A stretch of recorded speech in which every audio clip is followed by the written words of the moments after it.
पद्धतीनं आता धीरज,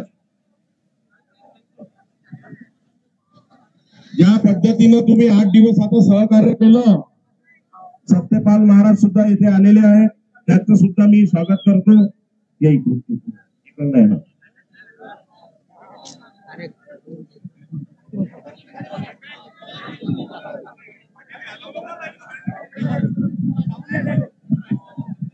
सर्वांना विनंती आहे, बसून जा, खाली बसा. तुम्ही जिथं असाल तिथं खाली बसा आणि मागं सरकून बसा. खूप जागा आहे मागं, तिकडे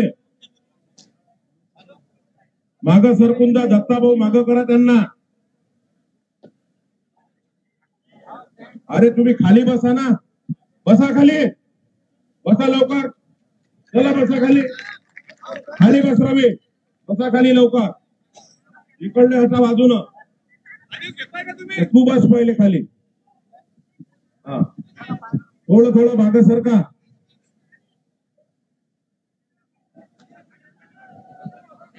मागं सरकून बसा, सर्वांनी सहकार्य करा. आणि जे लोक मागे असतील ते कृपया आता समोर या. जे मागे उभे असतील ते आणि समोर उभे आले असतील त्यांनी मागे सरकून बसा थोडस. आता या पायदळ यात्रेच्या समारोप सभेला सुरुवात होत आहे. आता जास्त वेळ न घेता सर्वांनी शांत राहा. जास्त वेळ न घेता सप्त खंजेरी वादक, आमचे सर्वांचे मार्गदर्शक सत्यपाल महाराज यांना विनंती करतो की त्यांनी या सभेला संबोधित करावं. आदरणीय वंदनीय बच्चूभाऊ कडू, माजी राज्यमंत्री, आज भाऊ आपल्या करता आपण लोकांसहित सर्व पदयात्रेकरी मंडळी, माझ्या माय मावल्या, आपल्या बच्चूभाऊ साठी आपण लोक केवढी मोठी गर्दी जमा झाली. अरे आपण नेहमी म्हणतो, जिने शक हो वो करे खुदा वो की तलाश, जिने शक है वो करे खुदा की तलाश, हम तो इंसान को दुनिया का खुदा समझते हैं. त्या शेतकऱ्याकरता आपल्या भरोशावर हे निवडून जातात आणि निवडून गेले की आपला कोणीच विचार नाही करत. बच्चूभाऊ मंत्री, एक मिनिट, बच्चूभाऊ म्हणण्याचं कामच नाही, तुम्ही साथने है. भाऊ बच्चूभाऊ मंत्री असतानाही चळवळीनं मांडत होते की माझ्या शेतकऱ्याच्या मालाला भाव मिळावा, शेतकऱ्याचा 7-12 कोरा व्हावा. जरा एक वेळा आवाज द्या, 7-12 कोरा, 7-12 कोरा. अरे ये तो सिर्फ झांकी है. पहिला झाला आमरण उपोषण, हे दुसरी आहे पदयात्रा, तिसरा खतराच होईल, लक्षात घ्या. माझी प्रार्थना आहे, अरे सत्य असत्याची मन केले बाई. जरा सरकारनं एवढे मोठे लोक पाहून घ्या. हा लोकांचा आवाज आहे. बच्चूभाऊ लोकांचे लोकनेता आहे. आज आदरणीय माजी मुख्यमंत्री R. पाटील, त्यांचे चिरंजीव तासगाव वरून आलेले आहेत. टाळ्या वाजवा. येथे पाहिजे जातीचे येरा गबाळ्याचे. एवढ्या मोठ्या मातीमध्ये खाली बसलात आपण. म्हणून मी बच्चूभाऊंना आपलं सहकार्य तुमच्या उपस्थितीत पाहिजे. कारण पशु पक्षी किटके किती बघ मेळ करुणी राहती. अरे वानर सेना एकत्रित आली, आपण तर शेतकरी आहोत. अरे हे करोडो रुपये खाऊन हे निर्दोष आणि माझा शेतकरी आत्महत्या करून मरत, म्हणून आत्महत्या करून मरू नका. बच्चूभाऊने आपला आवाज उचलला. आता 7-12 कोरा केल्याशिवाय आम्ही चुपचाप बसणार नाही. बच्चूभाऊ आगे बढ़ो. आम्ही सप्त खंजेरी वादक संघ, संदीपपाल, रामपाल, पंकजपाल, उदयपाल, तुषार सूर्यवंशी असे रवी दादा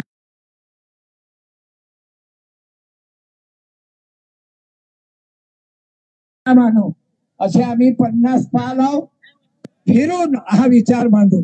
बच्चू भाऊ आगे बढो, उदंड आयुष्य लाभो आपल्या देवाला. कारण आम्ही मंदिरातला देव पाहिला नाही, आपला शेतकऱ्याचा हजारो रक्ताच्या बाटल्या देणारा बच्चू भाऊ आले. म्हणून मी पुन्हा बच्चू भाऊंना, पाहुणे भरपूर आहेत, माझं तुम्ही 2.5 तास कीर्तन ऐकलं सर्वांचं गजानन बाबाच्या मंदिरात, मी धन्यवाद देतो भाऊंना.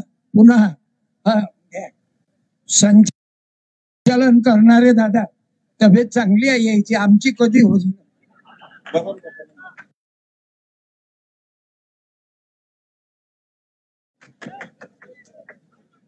अतिशय चांगलं मार्गदर्शन सत्यपाल महाराजांनी केलाय. सर्वांनी पुन्हा एकदा महाराजांसाठी टाळ्या वाजवाव्या. आणि यानंतर बिपिन चौधरी जिल्हा प्रमुख यवतमाळ यांना विनंती करतो की त्यांनी रोहित पाटील यांचं स्वागत करावं.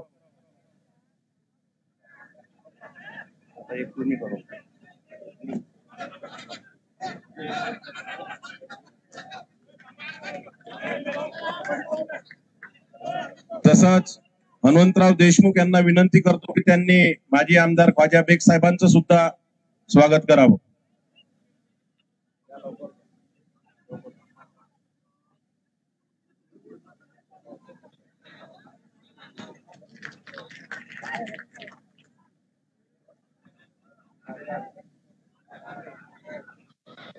आणि आपले सर्वांचे लाडके भाऊ कळू यांचं सुद्धा भाऊ स्वागतासाठी नाही म्हणत आहे. यानंतर विधानसभेचे सदस्य आमदार सन्माननीय रोहित पाटील साहेब हे एवढ्या दुरून बच्चू भाऊच्या या शेतकऱ्याच्या लढ्याला बळ देण्यासाठी, बच्चू भाऊच्या देण्यासाठी त्यांना मी विनंती करतो की त्यांनी आपलं मनोगत व्यक्त करावं.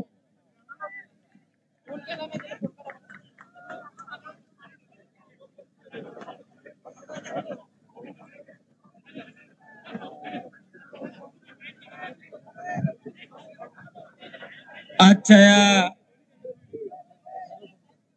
7-12 कोरा व्हावा ही मागणी घेऊन महाराष्ट्राच्या कानाकोपऱ्यातून आलेले सर्व शेतकरी बांधव गेले अनेक दिवस चाललेल्या या पदयात्रेचा समारोप आज आपल्या सर्वांच्या उपस्थितीमध्ये होतोय. ज्यांच्या नेतृत्वामध्ये ही पदयात्रा पार पडते ते आपल्या सर्वांचे लाडके नेते आदरणीय बच्चूभाऊ कडू, आदरणीय बेग साहेब, आदरणीय महाराज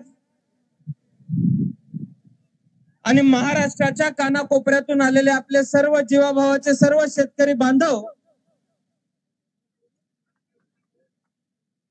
आज तुमच्या सर्वांचा उत्साह बघून, तुमच्या सर्वांची प्रचंड उपस्थिती बघून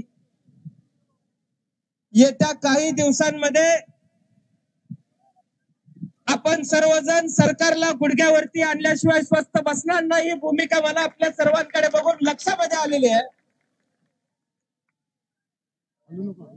आज ज्यावेळेस मी या ठिकाणी येतोय, महाराष्ट्रातल्या कानाकोपऱ्यातल्या सर्व शेतकरी बांधवांच्या भावना घेऊन येतोय. ही यात्रा, ही मागणी, या अपेक्षांचं होतं. आम्ही फक्त बच्चू भाऊंच्या खांद्यावरती टाकणं योग्य नाही. बच्चू भाऊ या मागण्यांचं होतं. फक्त तुमच्या खांद्यावरती टाकता तुमचा छोटा भाऊ म्हणून आमच्याही खांद्यावरती आम्ही घ्यायला तयार आहे. आज आम्ही सगळीकडे येतोय. महाराष्ट्राच्या गावगाड्यामध्ये गेलं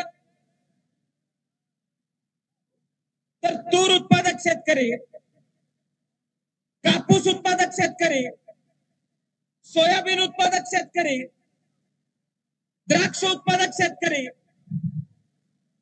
ऊस उत्पादक शेतकरी कोणी समाधानी आहे असं मला वाटत नाही. आज मी सुद्धा माझ्या वडिलांकडे ज्यावेळेस बघतोय त्यावेळेस एका सर्वसामान्य शेताच्या कुटुंबातनं ते बाहेर आलेले आहेत. बच्चू भाऊ, मी तुम्हाला सांगू इच्छितो,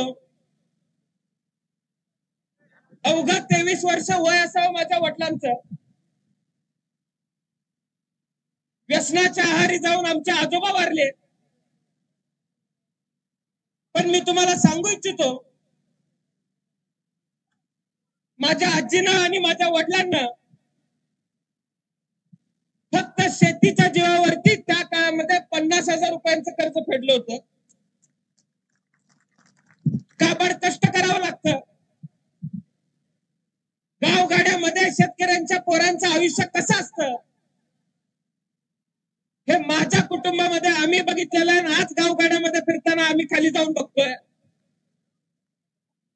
शाळेची फी भरायला पैसे नाहीत, कॉलेजची फी भरायला पैसे नाहीत. एखादी सरकारची योजना व्हावी मग आमची फी भरली जावी ही अपेक्षा. आपली पोरं जिल्हा परिषदेच्या शाळेमध्ये घातली तर चांगली शिकतील ही भाबडी अपेक्षा शेतकऱ्याची असते. बच्चू भाऊ, ज्या शाळेमध्ये शेतकऱ्याची पोरं शिकतात त्या गावगाड्यातल्या शाळांची आज अवस्था काय आहे?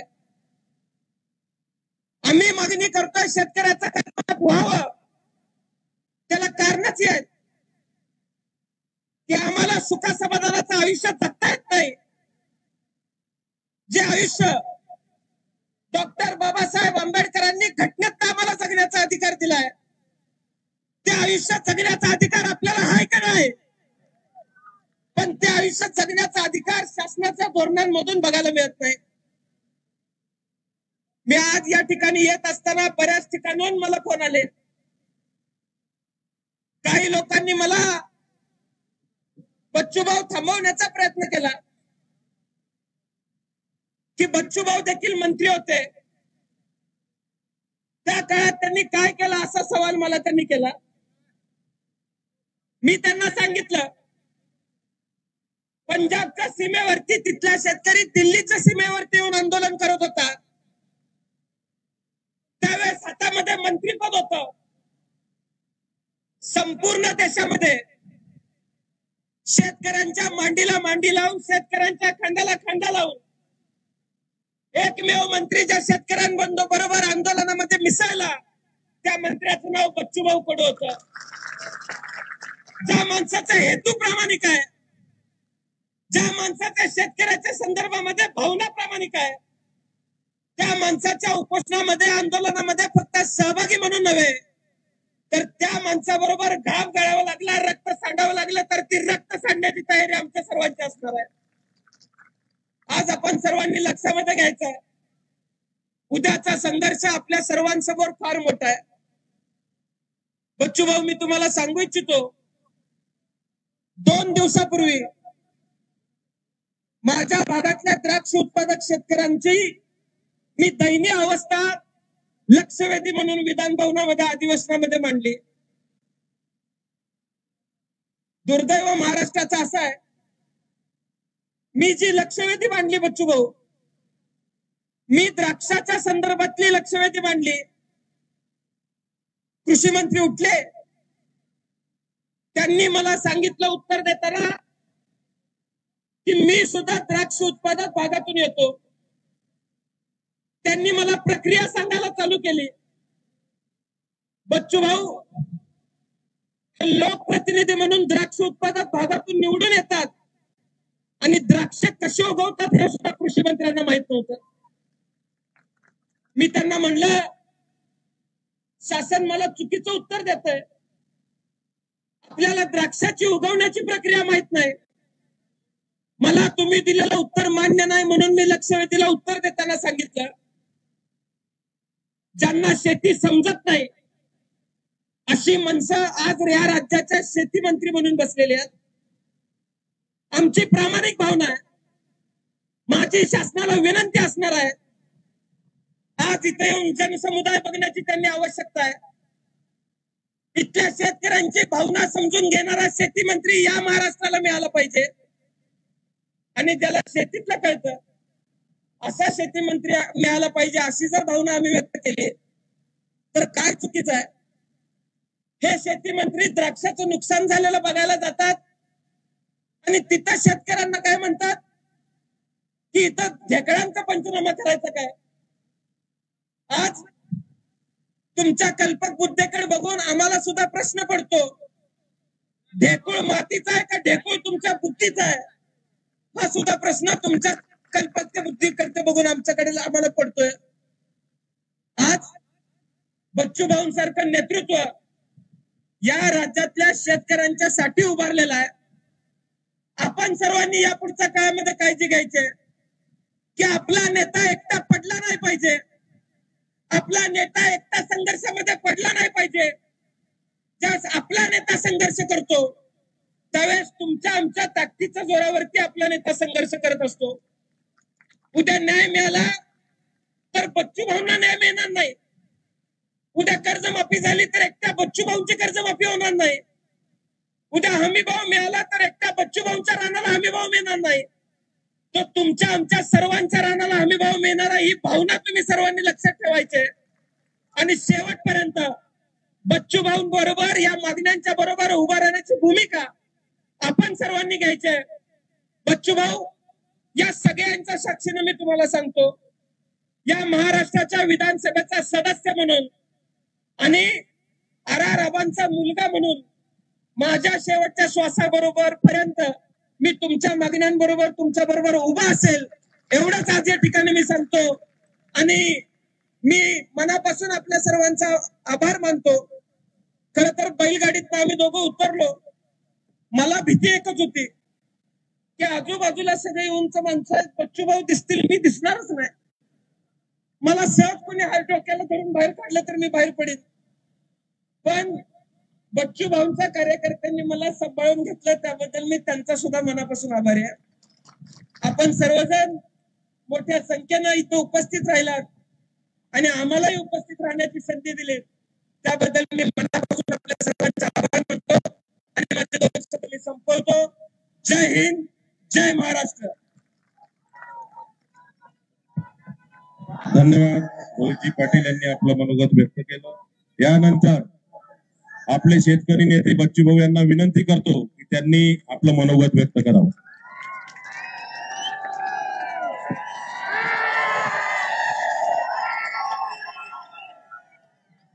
काल मी ठरवलं होतं तुम्ही काय आले नसते तर मी सोडून दिलं असतं सगळं तुमचं. पण आता बच्चू कडून मरेपर्यंत आणि मेल्यावरही तुमच्या सोबत आहे. मरने के बाद भी शैतान बन के आऊंगा सालू तुम्हारी छाती पर.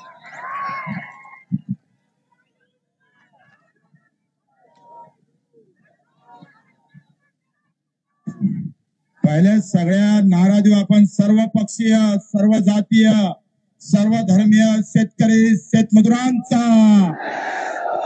कारण इथं एका पक्षाचे नाही, सगळ्या पक्षाचे माना लागन तुम्हाला. आज तुम्ही नेते थंडे केले साल, अब आएगी मजा. बहुत सताया सालों ने हमको. 75 वर्ष घेऊन गेले साल.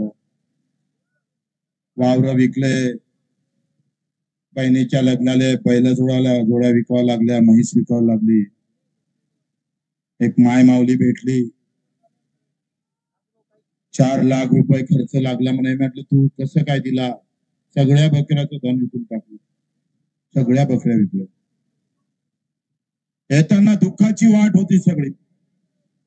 ज्या ज्या शेतकऱ्याला विचारत होतो, तो बंजारा असू दे, पाटील असू दे, माडी असू दे, तेली असू दे, बौद्ध असू दे, मुसलमान असू दे, धनगर असू दे, एकही सांगत नव्हता बच्चू भाऊ मागचं काही शिल्लक राहिलं.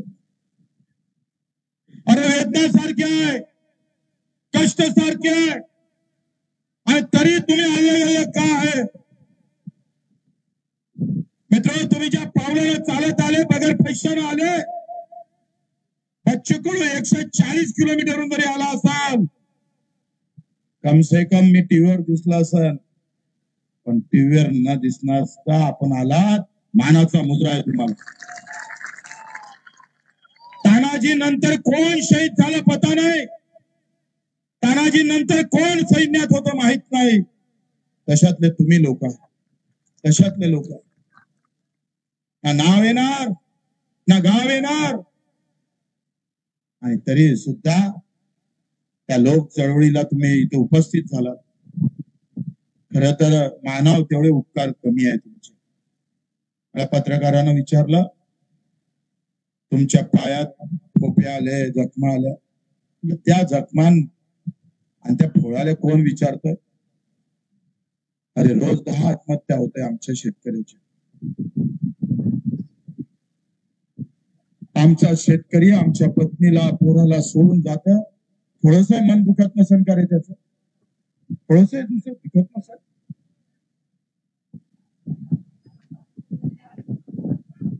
रोज 2 ना 3 आत्महत्या आहेत. खारोडे नावाची आत्महत्या पहिल्यांदा पाहिली वाचली. बीकॉम झालेला शेतकरी होता आमचा. 15 एकरात तूर फेकली होती तेलाऱ्याचा. त्याला MBBS ला टाकलं, पोरगी BSc ला शिकवायला लागली. त्याला माहित होतं याच्यात काही पडलं नाही. गड्या तू काही कर, रात्रीचा दिवस कर, दिवसाची रात्र कर, पण आता तू शेतीत जगू नको, मी बर्बाद झालो, तू बर्बाद होऊ नको, एवढं स्वप्न पाहून मोठं डॉक्टर होय म्हणून 15 एकरात तूर टाकली. कारण मागच्या वेळेस 6,000 रुपयाचा भाव, तूर हाती आली 3,000ची. नवरा बायकोनं विचार केला का आता पेरणीच्या वेळेस तूर महाग होतो, आणि गड्यानं पेरणीच्या वेळेस ट्रॅक्टर APMCत नेला, तुरीचे भाव 2,000. सगळं संपलं.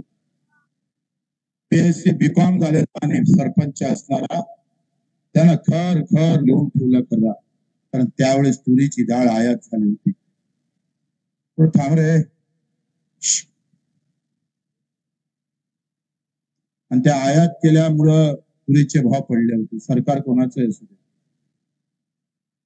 कुठल्याही पक्षाचा असू दे, जीव मात्र शेतकऱ्याचाच घेतलाय, मजुराचाच घेतलाय, कष्ट करणाऱ्याचाच घेतलाय. त्याला तुमचा जीव घेणं सोपं वाटतं हो.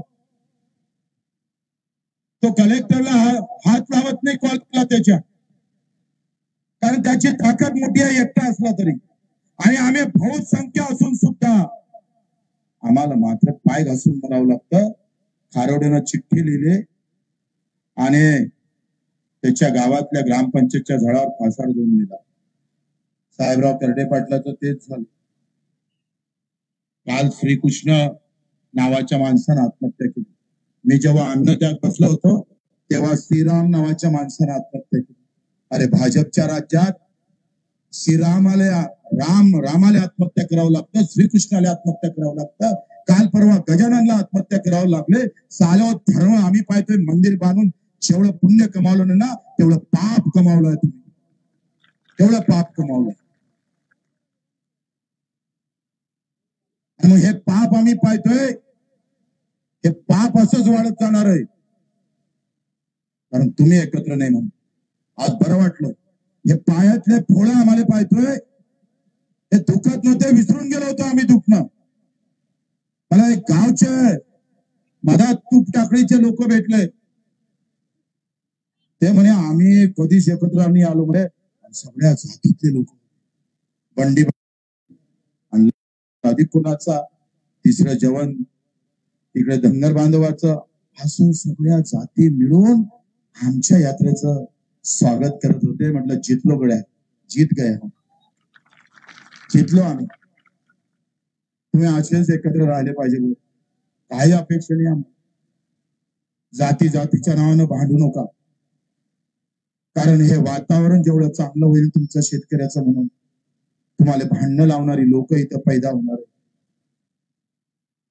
चांगलं पिण्याचं पाणी तुमच्या नशिबी येऊ देणार नाही. मला तेच भीती आहे का आज आम्ही खाण्याला खाना लावून शेतकरी म्हणून लढतोय. लोक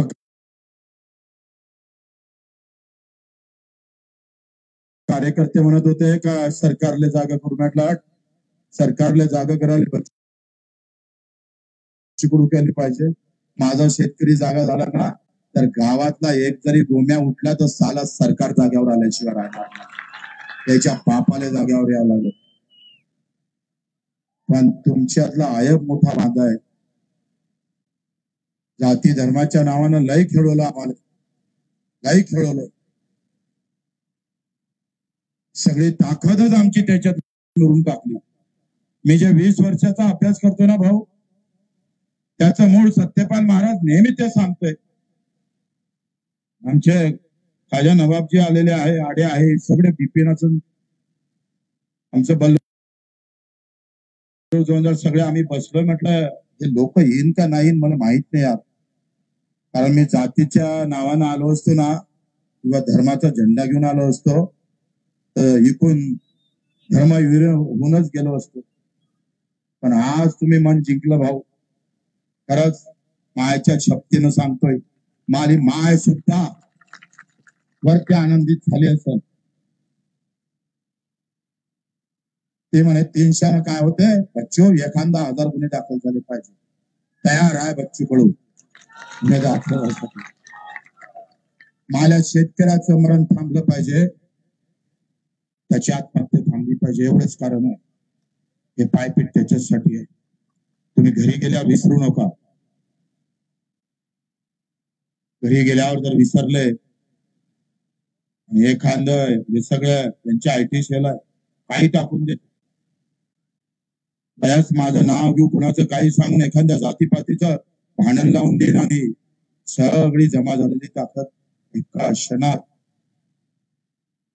भिवंडीचे दंगल 5 रुपयात झाली होती भाऊ आणि 50 कोटीचं नुकसान झालं होतं. 100-150 लोक मारले गेले होते. टॅटोवाला म्हणे 15 रुपये आणि बसणारा म्हणे 10 रुपये. कापूर काय पेट्रोल पेटत नाही एवढं जाती धर्मासाठी पेटलं. 3.5 लाख वरते आमच्या शेतकऱ्यांना आत्महत्या केल्यानंतर तुम्ही का राग येत नाही तो मला प्रश्न. का राग नाही? आता कर्जमाफीच्या अगोदर जर आमचा मॅनेजर जर आला वसूल करायला, तुम्ही झालं तर तुम्ही सोडा, नाही झालं तर मला सांगा, साल्याला टांगणे दिन तर मग सांगतोय तुझ्या बापाचं राज्य साल्या. जेथपर्यंत कर्जमाफी नाही तोपर्यंत वसुली नाही. आणि वसुली जर करायला आला तर आपसे जमता होगा तो बहुत ही ठीक, अगर नहीं होता है तो एक कॉल करो, बच्चे को कहीं से भी दौड़ के आएगा, ठोक डालेगा साले को. हे ठरवलं जाय. 350 गुन्हे दाखल आहे. तसं जेलातच राहावं लागणार आहे. मग अधिक 4-5 झाले तर काय मरतं का? काय फिकर नाही आम्हाला. ना आम्ही फडणवीस साहेबाला सांगतोय, हलक्यात नका घेऊ शेतकऱ्याला.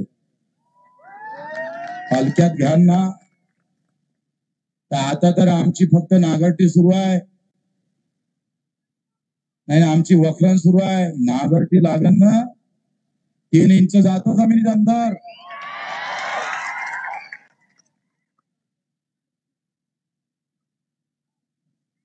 ताकद बस बियाणं काय टाकतो तुझं तर. माप आम्ही सांगतोय, माफी गिफी नाही ऐकलं. पत्रकार विचाराय म्हणे किती डाव माफी मागताय, म्हटलं जेवढे डाव लुटन तेवढे डाव माफी मागा. बापाले द्या लागल. लुटलं काऊन आम्हाला? 3,500 सोयाबीन विकावं लागलं. 3,500 तुमचा कापूस गेला, तूर गेली. या जिल्ह्यातला ऊस काय भाव भेटतो रे तुम्हाला? ऊसवाला इथं 2100, नांदेडले 2200 आणि आमच्या रोहित पाटलाच्या इकडे गेले तर 3300. बरोबर ना? जिल्हा बदलला तर काय गोड कडू होते का ऊस? काय जमाना आलाय. पीक सारखं, जमीन सारखी, शेतकरी सारखा, जिल्हा बदलला का भाव बदलले. सगळ्या एकूण मारणं सुरू आहे. 266 रुपयाचं पोत. मला पावत्या जमा करून द्या असेल तुमच्याकडे तर मी 29ला येऊन आलो वसंतराव नाईकांच्या समाधीस्थळी. नागपंचमी आहे त्या दिवशी, आणि तो काही बिनविषारी साप नाही, विषारी साप घेऊन चावला तर उतरणारच नाही. आणि 266 रुपयाचं युरियाचं पोतून, युरियावर मोदीजीचा फोटो आहे.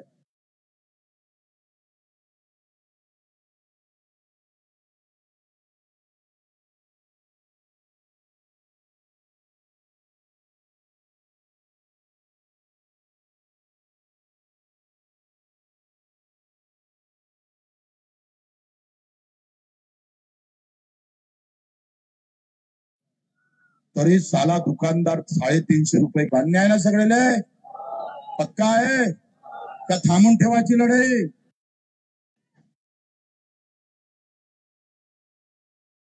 मी सांगतोय हे एवढ्या याच्यात तर मी सांगतोय केंद्र सरकारला हालून टाकू आपण.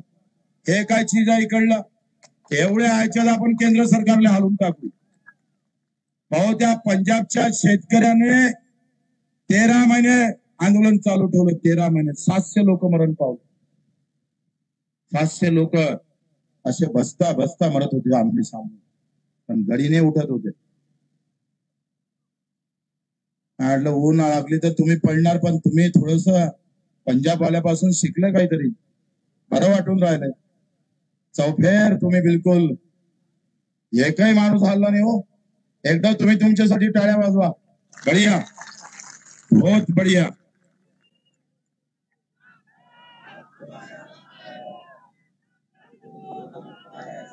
सगळं आयुष्य आम्ही पाहतोय. हा विधानसभेत जाऊच आपण, पण 2 तारखेच्या मोर्चामध्ये मला वाटते ट्रॅक्टरच रामबाण उपाय आहे. बरोबर आहे ना? प्रत्येक जिल्ह्यातून जर 100, 200, 200, 300 निघाले ना, जाम महाराष्ट्र. आता सवलत आहे 2 ऑक्टोबरला. 2 ऑक्टोबरला ट्रॅक्टर घ्यायची तयारी आहे सगळ्याची. आतापासून कामाला लागा. गावात समिती तयार करा. माझं नाव नका टाकू, आपल्या पक्षाचं नाव नका टाकू. ते काय संघर्ष समिती काय नाव टाकायचं तुमच्या पद्धतीनं टाका. सगळे आपले सगळ्या जाती पाती धर्मातले लोक एकत्र करा. कारण आम्ही आतापर्यंत कौल कुठलं माहित आहे? बंजारा अलग पयाला, पाटील अलग पयाला, धनगर अलग घेतला. सगळे इकडे आरक्षणाचं सगळं डोक्यात घालून घेतलं. खाना फान टाटा फूट करून टाकलं. माझं काय म्हणणं आहे, आरक्षण प्रत्येकाला भेटलंच पाहिजे, ते त्यांचा प्रश्न आहे. पण आमच्या सोयाबीनला 12,000 रुपये भाव भेटले तर एकच घर सुखी होते का रे? पुरं गाव साल.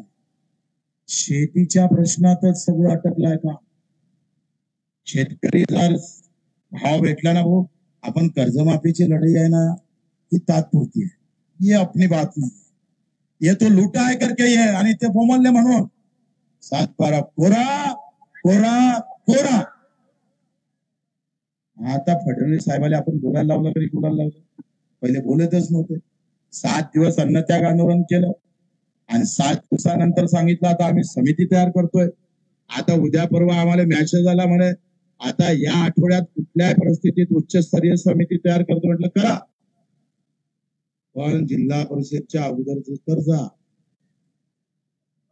निवडणुकीच्या अगोदर कर्जा. मग कोणती मशीन आली तर तुम्हाला मत भेटणार नाही म्हणजे नाही. बरोबर आहे ना? मारणार का तुम्ही मत? हे सगळं गणित तिथंच अटकलाय. ते तुकडोजी महाराज म्हणे ना, सोन्या चांदीचा देव तेले चोराचा भेव आणि लाकडाचा देव तेले अग्नीचा भेव. सरी देव असला लाकडाचा तर आग लागली तर गेला ना कामातून. देव तेले मताचं भेव. एक मत सब बदल कर सकता. मताचं शस्त्र लय कामाचं आहे भाऊ. आणि मताचं शस्त्र या जर जिल्हा परिषद पंचायत समितीने जर तुम्ही वापरलं तर आखरी प्रत्येकाला आमदार व्हायचा आहे ना बे बाबा, जिल्हा परिषद सदस्य व्हायचा आहे. पण एक आम्हाला भेटला कारंजाले तो म्हणे बच्चू भाऊ हे तुमचं चांगलं आहे म्हणे, बरोबर आहे म्हणे, पण माझी मावशी उभी राहणार आणि बीजेपी कडून, तर मग मी कसं नाही मारू म्हणे. म्हटलं मर मग, घे टोले. हा मोठा वांदा आहे तुमचा. म्हणजे मग मावशी असन तर मी तिथं मारत, मामा असन तर. नातं गोत कसलं नातं गोत आहे. आम्ही एकदा अशी खुनगट घातली पाहिजे. आम्ही राजकारणात तुम्ही कुठेही गेलो चालेल, पण आम्ही आमच्या नेत्याला सांगता आलं पाहिजे. हो या म्हणाला आपले असली तरी 3,000 सोयाबीन द्यावं लागली. बोलता आलं पाहिजे का नाही बोलता आलं. अरे बोलणार आहे का नाही बोलायला तयार आहे. आणि मग हे बोलणं फार महत्वाचं. आणि मग इथून हे आंदोलन संपत नाही. पायावर सुस्त झालीच झाली आणि हातही सुजला. मी डॉक्टरला विचारलं हे कौन सुजला, तर ते म्हणे सांगूनच नाही राहिले. ते कौन सुजला तेले गठून नाही राहिलं. म्हटलं आता खेड्यापाड्यातून आलो राजा, तुला काय समजणार, तुला शहरातलं माहित सगळं. तिथले सगळे किटकं माडकं कसे अंगावर येते, शहरातलं काय माहित त्याला. म्हणजे मला पाय सुजले इथपर्यंत ठीक आहे, पण हात कोण सुजला मला गणित लागलं नाही. पण बीपी बरोबर आहे मला, पण हे कौन सुजलं. म्हटलं एखादं चुलूट पाठवलं तर नाही समजा कोणाच्या मावी कुठं झोपलं असेल तर. असं हे जाऊ द्या, पण हे आंदोलन आपल्याला तेवढ ठेवावं लागेल. लढाई कर्जमाफीपुरती मर्यादित नाही, हमी भावाची आणि भावाची लढाई लढावं लागेल भाऊ. पंजाबच्या शेतकऱ्याला आपण बोलावून घेऊ, कारण पंजाब जेव्हा पेटत होता तेव्हा महाराष्ट्र शांत होता. आपण सगळ्या नेत्यांना बोलावू, जे शेतकरी आज संघटनेचे असन अधिक सगळे असन, मी त्यांना सगळ्यांना पत्रही पाठवणार आहोत का तुम्ही सगळे एकत्र व्हा. बच्चू कडू एक कार्यकर्ता म्हणून तुमच्या सोबत होईल. नेतृत्व कोणाही करा, आम्हाला परवानगी आहे, आम्हाला काही परवानगी त्याचा.